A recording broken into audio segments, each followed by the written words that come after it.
CNN 24 সংবাদে আপনাদের সবাইকে স্বাগত। সঙ্গে আমি ঋতুপর্ণা। দেখে নেব আজকের সংবাদ শিরোনাম। শিলচরের যানজট নিরসনে উড়ালপুল সহ এলিমিনেটেড করিডোর নির্মাণ হবে, সহমত প্রকাশ করলেন শিলচরবাসী। চালককে হত্যা করে গাড়ি ছিনতাইয়ের ঘটনায় 5 অভিযুক্তকে গ্রেফতার করল কাছাড় পুলিশ। শিলচর আশ্রম রোডে ভয়াবহ পথ দুর্ঘটনায় গুরুতর আহত গাড়ি চালক। কাটিগড়ায় সক্রিয় নারী পাচার চক্র, প্রশাসনিক ভূমিকা রহস্যজনক।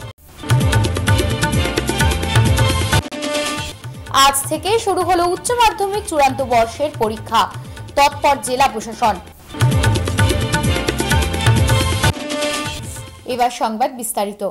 শিলচর শহরের যানজট নিরসনে উড়ালপুল সহ এলিমিনেটেড করিডোর নির্মাণকে সামনে রেখে জেলা প্রশাসনের উদ্যোগে শিলচরের জেলা আয়ুক্ত কনফারেন্স হলে নাগরিকদের মত বিনিময় সভার আয়োজন করা হয়। এতে উপস্থিত ছিলেন রাজ্যের পিডব্লিউডি, পশুপালন ও পশু চিকিৎসা মন্ত্রী কৃষ্ণেন্দু পাল, বরাক উপত্যকা উন্নয়ন বিভাগ সহ আরও অন্যান্য বিভাগীয় মন্ত্রী কৌশিক রায়, শিলচরের বিধায়ক দীপান চক্রবর্তী, কাছাড়ের জেলা শাসক মৃদুল যাদব সহ শিলচরের বিশিষ্ট নাগরিক ও বুদ্ধিজীবী এবং বিভাগীয় কর্মকর্তারা। উপস্থিত সবাই নিজ নিজ বক্তব্যে শিলচরের সার্বিক উন্নয়ন মত বিনিময় করেন। সবাই যানজট নিরসনে উড়ালপুল সহ এলিমিনেটেড করিডোর নির্মাণে সহমত ব্যক্ত করেন।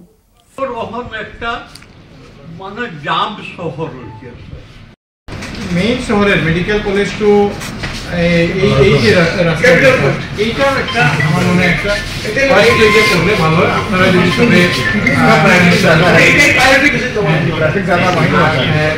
বাকি যে বিষয়টা আছে দেখেন, আমরা শিলচরের প্রতি সবের মানুষের প্রতি হোক বা এরিয়ার প্রতি সবের প্রতি ঠিক আছে শ্রদ্ধা, তাহলে সেখানে একটা বড় এডুকেশন ইনস্টিটিউট আছে ডন বস্কো, অনেক ছাত্রছাত্রী ওদিক থেকে যদি আসে তাহলে রামনগর থেকে অনেকেই কিন্তু সরকারি বিদ্যালয়ে আসেন, কিন্তু সময় মতো অসুবিধা হয় এই যদি ট্রেন চলাচল করে, তার জন্য একটা আরবিরও প্রয়োজন, সেটার একটা ইম্পর্টেন্স রয়েছে।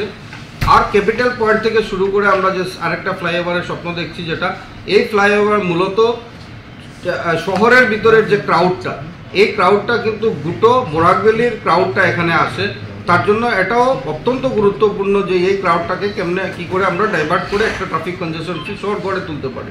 বাধা বিপত্তি অনেক আছে, পুরনো শহর, তার উপরে এনক্রোচমেন্টও হয়েছে, বিগত দিনের সরকারের কতটুকু নজর ছিল আমরা জানি না। যাই হোক, এইসব বিষয়কে আমরা সামনে রেখে আজকে আপনাদের মূল্যবান সাজেশন আপনারা দিন। ইঞ্জিনিয়ার সাহেব রয়েছেন, অংশু কাকুরা বলছেন, এখানে অনেক রিটায়ার্ড ইঞ্জিনিয়াররাও রয়েছেন, তাদেরও সম্পূর্ণ অভিজ্ঞতা রয়েছে। আমার মনে হয় যে ইঞ্জিনিয়ারিং সাইডটা নিয়ে আলাদাভাবে আরেকবার কনফিউশনগুলোকে এড়ানোর জন্য আমাদের যিনি ইঞ্জিনিয়ার রয়েছেন বা রাইটসে যারা এখানে এসেছেন তাদেরকে নিয়ে আরেকবার না হলে ডিসি মহোদয় আপনাদের সাথে কথা বলে সেটাকে সম্পূর্ণভাবে বুঝিয়ে বলবেন। হয়তো আমরা এই ব্যাপারে টেকনিক্যালি এতটা সাউন্ড না, কারণ আমরা এই বিষয়গুলো জানি না, কিন্তু এখানে যারা এসছেন আমি বলবো আপনাদেরকে আমরা একটা ডিসিশনে যাই, একটা সাজেশন আপনারা দেন যে মাননীয় মুখ্যমন্ত্রী যেটা চাইছেন যে শিলচর শহর বা শিলচর বা কাছাড় ডিস্ট্রিক্টের জনসাধারণ শিলচরের উপর ফ্লাইওভার চাইছে কিনা, যদি ফ্লাইওভার চাইছে তাহলে কোন ফ্লাইওভারটা বর্তমানে আগে করা প্রয়োজন, সেই বিষয়গুলো যদি আপনারা এক এক করে আমরা সাজেশন রাখি তাহলে আমার মনে হয় ভালো হবে। সেইভাবে এগিয়ে নিয়ে যাওয়ার জন্য আমার দুই মন্ত্রী মহোদয়কে আমি অনুরোধ রাখছি। সবাইকে নিয়ে আমরা কিভাবে এই প্রজেক্টটা ইমপ্লিমেন্ট করা যায় তার জন্য মাননীয় মুখ্যমন্ত্রী আগ্রহ করেছেন। আর আমরা সবাই জানি, বিশেষ করে বরাক উপত্যকার সবাই জানি যে আমাদের মাননীয় মুখ্যমন্ত্রী ডক্টর হিমন্ত বিশ্ব শর্মা মহাশয়, উনি আসামের প্রত্যেকটা এলাকা যাতে সমন্বয়ন হয়, বিশেষ করে বরাক উপত্যকা যাতে আমরা আসামের অন্যান্য এলাকা আপার হোক, লোয়ার হোক, মিডিল হোক, সম উন্নয়নের ক্ষেত্রে আমরা এগিয়ে দিতে পারি, তার জন্য ওনার যে প্রয়াস। তো আজকের এই সভা থেকে আমরা একজন বরাকের নাগরিক হিসাবে মাননীয় মুখ্যমন্ত্রী মহোদয়কে ধন্যবাদ এবং কৃতজ্ঞতা জানাই। আর আজকে বিশেষ করে এখানে অনেক বরিষ্ঠ জনেরা আপনারা অনেক সাজেশন দিয়েছেন, আমরা টু দ্য পয়েন্ট এই সাজেশনগুলো মাননীয় মুখ্যমন্ত্রীর সঙ্গে আলোচনা করব ওয়ান বাই ওয়ান। কিন্তু আমি মনে করি মুখ্যমন্ত্রী যে আগ্রহ করেছেন যে আমরা যেহেতু আসামের দ্বিতীয় বৃহত্তম শহর শিলচর শহর, শিলচর শহর যাতে একটা সুন্দরভাবে গড়ে ওঠে। এখানে অনেক পজিটিভ সাজেশন এসেছে, আর ভালো কাজ করতে হলে কিছু আমাদের স্ট্রাগল ফেস করতে হবে, এটা তো আমরা সবাই জানি। কিন্তু শিলচর শহরের উন্নয়ন হোক, শিলচর শহর সুন্দর হোক, বরাক উপত্যকা সুন্দর হোক, এটা আমাদের মাননীয় মুখ্যমন্ত্রী সবসময় এই প্রয়াস চালিয়ে যাচ্ছেন। আপনারা দেখেছেন যে আমরা মেঘালয় রোড বর্ষার সময় অনেক আমরা একটা বিপদের সম্মুখীন হয়ে দাঁড়ায়। বরাক উপত্যকা রোড কমিউনিকেশনের ক্ষেত্রে আমরা অনেক পিছিয়ে পড়েছিলাম। এখন 4 লেনের কাজ অনেক তড়িৎ গতিতে চলছে।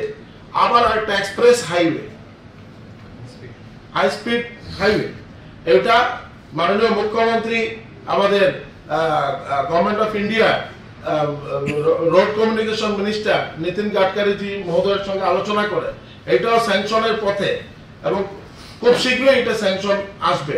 ওই দিন মুখ্যমন্ত্রীর সঙ্গে আমি আর কৌশিক দা আমরা দুইজন গিয়েছিলাম।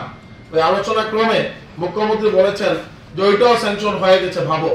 তো এই যে 6 লেন রোড, ওইটার টাইম প্রায় 4 to 4.5 বড়াপানি টু পাঁচলে আমরা পৌঁছে যেতে পারবো।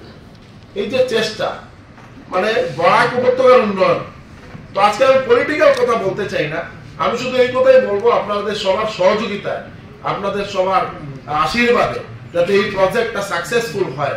আর আপনারা যে সাজেশন দিয়েছেন ইঞ্জিনিয়ার বা আমাদের রাইটসের টিম, আরো কি কি করতে লাগে, কি কি পয়েন্টে আমাদের চেঞ্জেস আনতে হবে। এখানে লোকাল এমএলএ দীপায়ন চক্রবর্তী আছেন, উনি তো সবসময় এটা সঙ্গে থাকবেন, বা আমাদের কৌশিক রায় মাননীয় মন্ত্রী আছেন, আমি আছি, সবাই মিলে যাতে এই প্রজেক্টটা সাকসেসফুল হয়।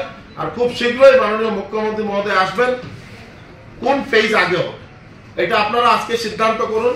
মাননীয় মুখ্যমন্ত্রী এসে শিলান্যাস করবেন, কাজ শুরু হবে। সবার সহযোগিতা কামনা করছি। নমস্কার। চালককে হত্যা করে গাড়ি ছিনতাইয়ের ঘটনায় 5 জনকে গ্রেফতার করেছে কাছাড় পুলিশ। ধৃতদের মধ্যে একজন মৃত চালকের আত্মীয় বলে জানা গেছে। মৃত চালকের নাম বিধান দত্ত। মৃতের বাড়ি হাইলাকান্দি জেলার কাটলিছড়ায়। সংবাদ মাধ্যমের সাথে কথা বলতে গিয়ে কাছাড়ের পুলিশ সুপার নোমাল মাহাতো জানান, 8ই জানুয়ারি রাম বাহাদুর গুপ্তা নামের এক ব্যক্তি সদর থানায় একটি এজাহার দায়ের করেন। এজাহার মতে পুলিশ সুপার একটি তদন্ত কমিটি গঠন করে দেন। তারপর তদন্তে নেমে লোমসুলুম এলাকা থেকে চালক বিধান দত্তের মৃতদেহ উদ্ধার করে পুলিশ। তারপর গাড়িটি মিজোরাম মণিপুর সীমান্ত এলাকা থেকে উদ্ধার করা হয়। এই ঘটনার সঙ্গে জড়িত মোট 5 জন অভিযুক্তকে গ্রেফতার করা হয়েছে। को गायब कर दिया, मतलब गाड़ी गायब हो गया बोल के ऐसा गायब मिला ना। तो इन्फॉर्मेशन मिला तो हम लोग सिरकोला में पता किए तो गाड़ी उधर खड़ा था। खड़ा होने के बाद में वो लोग फिर गाड़ी लेके भाग गया मालूम, मतलब फिर उसके बाद में गाड़ी लेके भाग गया तो हम लोग फिर FIR किया यहाँ सिलचर में आके, सिरकोना से ऐसा ऐसा हो गया, गाड़ी मेरा मतलब माल है मेरा, गाड़ी तो दूसरा वही लोग का है, मालिक का दूसरा मालिक का, गाड़ी तो हम लोग का नहीं है, हम लोग माल का मालिक। तो हम लोग आके 8 तारीख में यहाँ FIR किया। गाड़ी कवरी हो गई? अभी गाड़ी तो अभी मिला है, सामान लोग की कवरी होगी? नहीं हुआ है। सामान हम लोग मिलेगा तो अच्छा होगा, सामान नहीं मिलेगा तो हम लोग मारे। तो आप लोग क्या FIR के जवाब में पुलिस ने तुरंत कार्रवाई की? उस टाइम में हाँ पुलिस कार्रवाई किया है। तो कार्रवाई करने के बाद में मतलब वो लोग का पकड़ा है अभी। तो 8 তাৰিখে এটা সদৰ থানাত এজন ৰাম বাহাদুৰ গুপ্তা বুলি এজন গুৱাহাটীৰ ব্যক্তিয়ে এখন এজাহাৰ দাখিল কৰিছিলে, আৰু এজাহাৰৰ যিটো কথা তেওঁ উল্লেখ কৰিছিলে সেইটো হ'ল যে এখন গাড়ী AS01 SC 1590 অশোক লেলেন গাড়ী, আৰু এই সামগ্ৰী গুৱাহাটীৰ পৰা কঢ়িয়াই অনা গাড়ী শিলচৰত পৰা এই গাড়ীখন মিচিং হৈ আছে, বা গাড়ীখন বিচাৰি পোৱা নাই বুলি মানুহজনে এটা FIR দাখিল কৰে। সেই বিষয়ৰ ওপৰত তাৰপাছতে আমি অনুসন্ধান আৰম্ভ কৰোঁ, আৰু শিলচৰ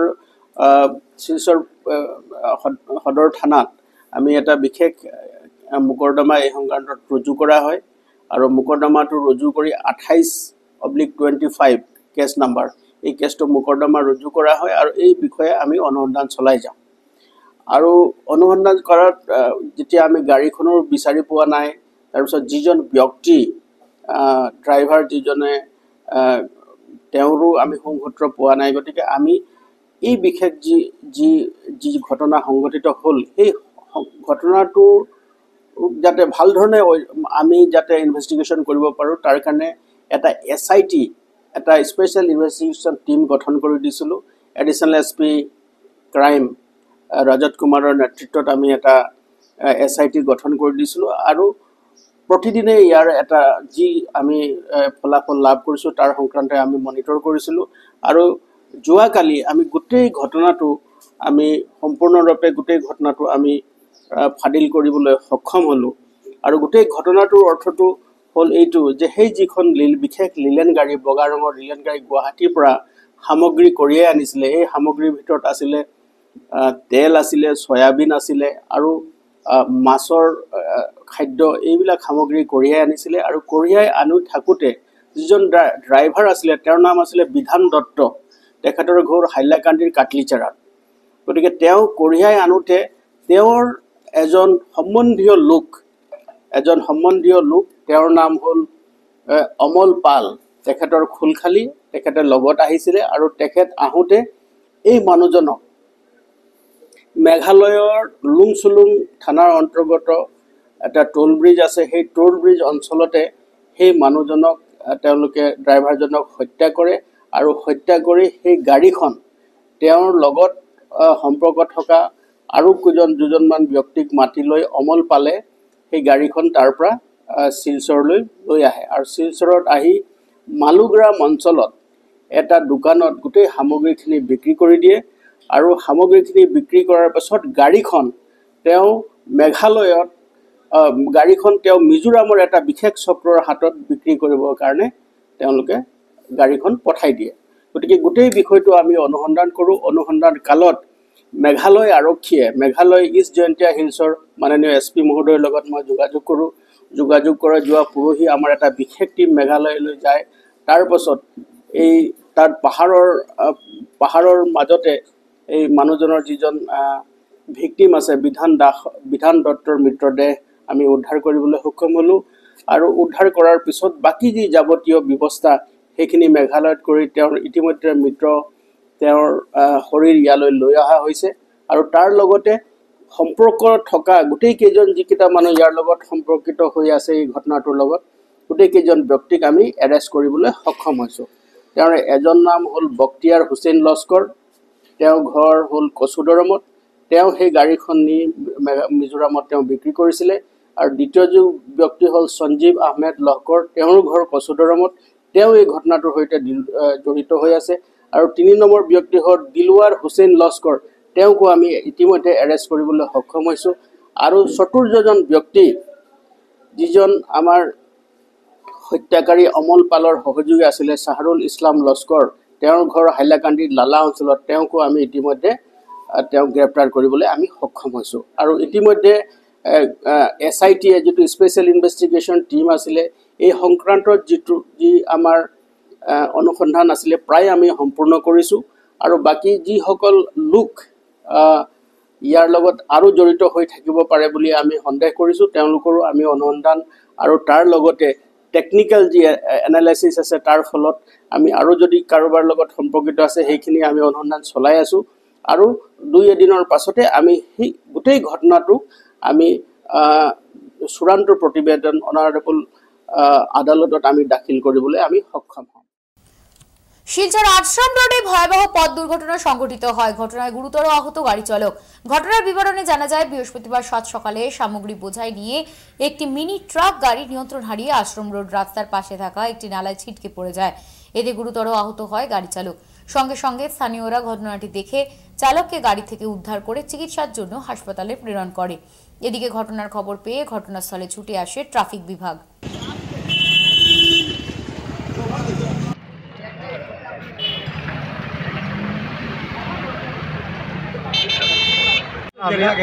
আমি কেসটা দেখছি না আচ্ছা হঠাৎ আমি এখান থেকে গেছি ঘরে গিয়ে শুনছি সাউন্ড শুনে বাইরে হয়েছি ভেয়ে দেখি একটা গাড়ি অ্যাক্সিডেন্ট হয়েছে কিরকম হচ্ছে তাও হতে পারে কয়টার সময় হয়েছে ঘটনাটা 8টা 8:15 ওইরকম হইব জায়গাটা কোন জায়গা এটা জায়গাটা আশ্রম রোড পরমানন্দ ল্যান্ডের মুখের অপোজিটে এখন ড্রাইভারের কিছু হয়েছে ড্রাইভারের একটু যখন হয়েছে উন্ডের হয়েছে গালে টালে লাগছে এবং সিরিয়াস কিছু হয়েছে এখন ড্রাইভার কই আছে ড্রাইভার তো খুঁজে পায় না মালিক তারা পাইকেওয়ালা এসে লইয়া গেছে হসপিটাল লইয়া গেছে হসপিটাল লইয়া গেছে। কাটিগড়া হয়ে উঠেছে অসামাজিক ক্রিয়াকলাপের অভয়ারণ্য। 6 নম্বর জাতীয় সড়ককে করিডোর করে কত কিছুই না পাচার হচ্ছে তার হিসেব দেওয়া কষ্টকর নয়, দুঃসাধ্যও বটে। প্রশাসনিক নিষ্ক্রিয় ভূমিকাকে হাতিয়ার করে গড়ে উঠেছে একের পর এক সিন্ডিকেট। এবার সক্রিয় হয়ে উঠেছে নারী পাচার চক্র। কাটিগড়া বিভিন্ন এলাকার গ্রামাঞ্চলে বসবাসরত খেটে খাওয়া দিনমজুর পরিবারের শিক্ষিত, মধ্যশিক্ষিত, কম শিক্ষিত বেকার মেয়েদের কর্মসংস্থানের অথবা বাড়িতে পরিচারকের কাজ নিযুক্তির প্রলোভন দেখিয়ে বহির্রাজ্যে বিক্রি করে দিচ্ছে পাচার চক্রটি। এ নিয়ে বিজেপির রাজ্যিক সদস্য তথা পশ্চিম কাটিগড়ার প্রাক্তন জেলা পরিষদ সদস্য সুব্রত চক্রবর্তী ক্ষোভ ব্যক্ত করেছেন। ওই নারী চক্র পাচারকারী সদস্যরা তারা বিভিন্ন বাসায় গিয়ে বা ফোনে যোগাযোগ করে গরিব শ্রেণী যারা লোক আছেন তাদের মেয়েদেরকে, অল্প বয়সী মেয়েদেরকে কাজের প্রলোভন দিয়ে, কাজ মানে কেউ বাসাতে ওরা কাজ করবে এই কথা বলে ওদেরকে নিয়ে বিভিন্ন জায়গায় ওদেরকে বিক্রি করে থাকে। গত কিছুদিন আগে এরকম একটা ঘটনা ঘটেছে আমাদের অঞ্চলে।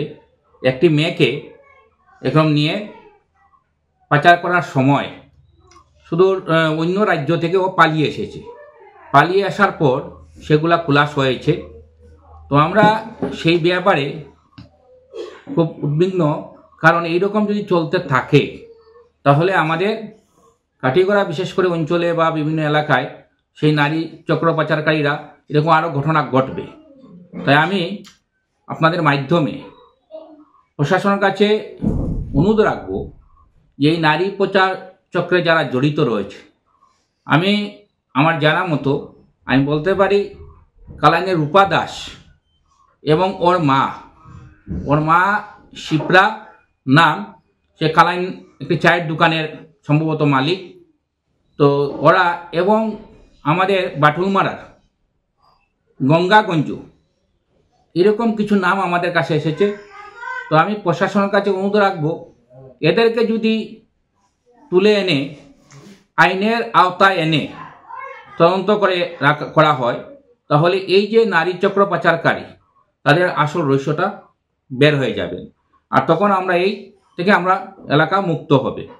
তো আমি মনে করি প্রশাসন সেইভাবে উদ্যোগ নেওয়া দরকার। এবং এই ব্যাপারেও আমি শুনেছি যে পুলিশের কাছে এফআইআরও হয়েছে।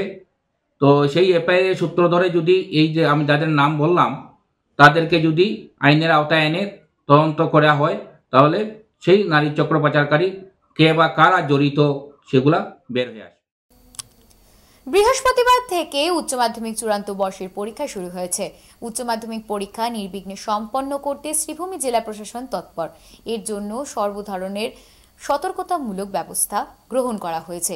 শ্রীভূমির বিভিন্ন শিক্ষা প্রতিষ্ঠানে ছুটে যান বৈদ্যুতিন মাধ্যমের প্রতিনিধিরা। ক্যামেরায় বন্দী হয় সার্বক পরিবেশ।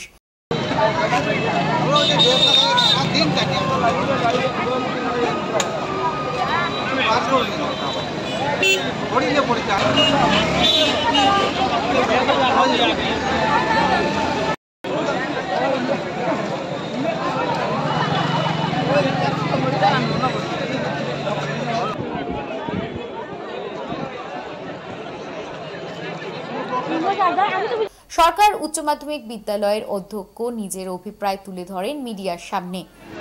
প্রস্তুতি আমাদের সেন্টারে 561 জন পরীক্ষার্থী এবং আমাদের একটা ভেন্যু সেন্টার আছে যেটা বিপিন পাল বিদ্যানিকেতন। আমাদের এখানে দিচ্ছে 334 জন এবং বিপিন পাল বিদ্যানিকেতনে 227 জন। এখন আমাদের এওসি কনফিডেন্সিয়ালে সেখানে প্রশ্নপত্র পৌঁছে দেবেন এখন, এবং আশা করি পরীক্ষা সুন্দরভাবে সম্পূর্ণ হবে। আমাদের প্রস্তুতি এবং ছাত্রদের জন্য আমার বেস্ট উইশেস থাকলো। অন্যদিকে জেলা স্কুল সমূহের পরিদর্শক কার্যালয়ের পক্ষে অসিত দত্ত মিডিয়ার প্রতিনিধিদের সামনে তুলে ধরেন নিজের অভিপ্রায়। 25 সালে আমাদের টোটাল হায়ার সেকেন্ডারি স্কুলের সেন্টার হল 19টা, টোটাল সুপারভাইজিং অফিসার আমরা অ্যাপয়েন্টমেন্ট করেছি 34, টোটাল স্টুডেন্ট অ্যাপিয়ার করবে 10,770, তার মধ্যে বয়েজ 4,702 এবং গার্লস 6,068। এইচএসএলসি পরীক্ষায় আমাদের সেন্টার আছে 18, ভেন্যু আছে আরো 16টা। টোটাল সুপারভাইজিং অফিসার অ্যাপয়েন্টমেন্ট দেওয়া হয়েছে 33, টোটাল ক্যান্ডিডেট অ্যাপিয়ার করবে 17,331, তার মধ্যে বয়েজ 6,845, গার্লস 10,486 এবং আমরা ওয়েল প্রিপেয়ার্ড সব সেন্টারদেরকে নিয়ে আমরা মিটিংও করেছি যাতে কোনো ধরনের ঝামেলা না হয়। সব এসওদের সাথেও আমাদের মিটিং হয়েছে এবং প্রত্যেকটা স্কুল সম্পূর্ণভাবে রেডি পরীক্ষা নেওয়ার জন্য এবং আজকে হায়ার সেকেন্ডারি পরীক্ষা স্টার্ট হয়ে গেছে। আমাদের আইএসআর ভিজিটে গেছেন পরীক্ষা দেখতে, তো মোটামুটি আমরা একদম ফুললি প্রিপেয়ার্ড। কাটিগড়ায় নুননগর ওএনজিসি এলাকায় শিশুদের খেলার মাঠে ঝগড়ায় অভিভাবকদের জড়িত হওয়ার ঘটনায় চাঞ্চল্য ছড়িয়েছে। প্রাপ্ত খবর মতে জানা গেছে, বুধবার দুপুরে গ্রামের ছেলেরা ক্রিকেট খেলছিল। খেলার মধ্যে হয় বিবাদ, আর এই বিবাদ একসময় মারপিট কাণ্ডে পৌঁছয়। পরে অভিভাবকরা ঘটনাস্থলে পৌঁছলেন এবং বচসায় জড়িত হন। কচিকাচাদের বিবাদ এখানেই শেষ হয়নি। খবর দেওয়া হয় কাটিগড়া থানায়। পরে পুলিশ এসে বিষয়টি নিয়ন্ত্রণে আনে। ততক্ষণে এক মহিলার উপর 4-5 জন পুরুষ দল আক্রমণ করে। অভিযোগ মতে ওই মহিলার বাড়িতে গিয়েও আক্রমণ করার চেষ্টা চালায় অভিযুক্ত পুরুষরা। এ নিয়ে কাটিগড়া থানায় মামলা করেছেন আহত মহিলা মনোয়ারা বেগম লস্কর। মারি অন্য খেলিত গেছে, খেলিত গিয়া অন্য মাই লাগছেন, আমি গেছি অন্য আনাত আমার বুয়ারে অন্য মারিয়ে আমার এবার দিয়েছেন বন্ধ, আমার বাদে বইয়া আনছেন। আনার বাদে গরো আইয়ালে আরো 3-4 বার তারা আইছেন মারিত আমরা বাড়িতে মাত্রা বাদে আমার লিয়া গেছেন হসপিটাল থেকে ও আইছি আমি। ফিরছে একটি বিরতির পর, সঙ্গে থাকুন। অন্যতম আকর্ষণ, যেখানে একই ছাদের তলায় আপনি পেয়ে যাবেন বিভিন্ন ধরনের মিষ্টি, রকমারি স্ন্যাক্স, থাকছে রুফটপ ক্যাফে, একই অঙ্গে এত কিছু। পিওর ভেজ এই ফুড কোর্টে আপনার আপনজনকে নিয়ে একটি সন্ধে কাটিয়ে যান। কথা দিচ্ছি আপনাকে আবারও আসতে হবে ভিভা ফুড কোর্টে। যোগাযোগ 9395935558 এই নাম্বারে। আপনাকে জানাই সাদর আমন্ত্রণ। ফিরে এলাম বিরতির পর। Lions Club of Silchar Valley View, Prabhavati Devi charitable ট্রাস্টের সহযোগিতায় এবং মার্কাজুল উলুম হাই স্কুল বিরিঙ্গার সহায়তায় বিদ্যালয় প্রাঙ্গণে ছাত্রছাত্রীদের দৃষ্টিশক্তি পরীক্ষার শিবিরের আয়োজন করা হয়। শিবিরে চৌধুরী আই হাসপাতাল, শিলচরের অপটিমিস্ট্রিস অনিমেষ দেবনাথ ও রাকেশ ত্রিপুরা উপস্থিত থেকে 129 ছাত্রছাত্রীদের চোখ পরীক্ষা করেন, যেখানে শিবির ব্যবস্থাপক প্রিয়ম চৌধুরীও উপস্থিত ছিলেন। যেসব ছাত্রছাত্রীরা দৃষ্টি সমস্যা ধরা পড়ে তাদের বিনামূল্যে ঔষধ প্রদান করা হয় এবং যাদের গুরুতর সমস্যা ছিল তাদেরকে চৌধুরী আই হাসপাতালে পরবর্তী চিকিৎসার পরামর্শ দেওয়া হয়। এবার দেখে নেব খেলার খবর। আজ শিলচর স্পোর্টিং ক্লাব ময়দানে শিলচর জেলা ক্রীড়া সংস্থার পরিচালিত তৃতীয়তম শিশুতোষ Basak memorial prize money 3rd division knockout football টুর্নামেন্টে কাছা স্পোর্টিং ক্লাবের সাথে প্রথম পল্লী ক্লাবের খেলা হয়। এই খেলাতে নির্ধারিত সময়ের মধ্যে খেলাটি 2-2 গোলে ড্র হয়। এরপর প্লেন টিক কিকে প্রথম পল্লী ক্লাবকে 10-9 গোলে হারিয়ে কাছা স্পোর্টিং ক্লাব জয়ী হয়।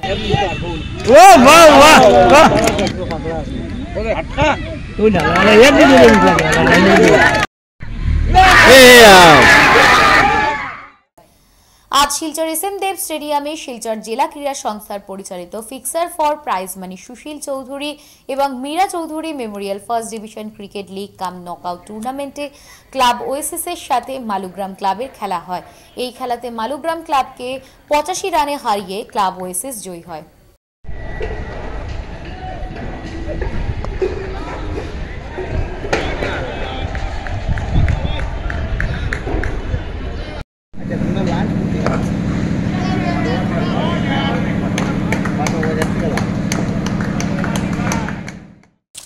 আপনাদের সবার সুস্বাস্থ্য কামনা করে আজকে CNN 24 সংবাদ এখানেই শেষ করছি।